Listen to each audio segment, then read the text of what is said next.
నమస్తే మిత్రులారా, welcome to Durga Jyoti YouTube channel. ముందుగా అందరికీ భోగి, సంక్రాంతి, కనుమ శుభాకాంక్షలు. ఈరోజు మన ఛానల్లో భోగి స్పెషల్ కలగలుపు కూర ఎలా చేసుకోవాలో ఏమేమి కావాలో చూద్దామా. ముందుగా స్టవ్ మీద కడాయి పెట్టుకొని ఆయిల్ వేసుకొని ఆయిల్ బాగా హీట్ అయ్యాక పోపు దినుసులు, జీలకర్ర, కరివేపాకు, ఉల్లిపాయ, పచ్చిమిర్చి వేసి బాగా వేయించుకోండి.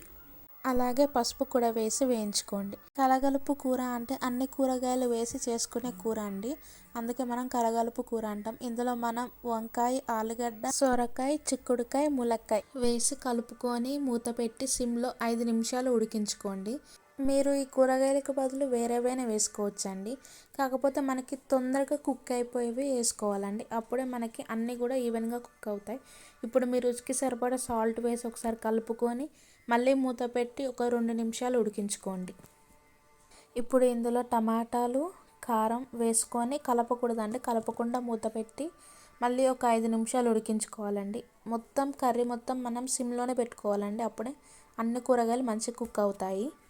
5 నిమిషాల తర్వాత ఒకసారి కలిపేసుకొని ఇప్పుడు ఇందులో చింతపండు పులుసు వేసుకోవాలండి. అలాగే మీకు కొన్ని వాటర్ కావాలి పులుసుగా అనుకుంటే ఇంకొన్ని వాటర్ కూడా యాడ్ చేసుకోండి. ఒక 2 నిమిషాలు సిమ్లో ఉడికించుకోండి.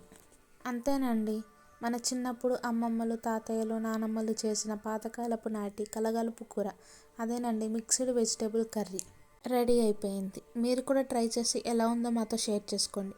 అలాగే మీ ఫ్రెండ్స్తో కూడా షేర్ చేసుకోండి. మా రెసిపీస్ కనుక నచ్చితే లైక్ చేయండి, సబ్స్క్రైబ్ చేసుకోండి. Thank you for watching.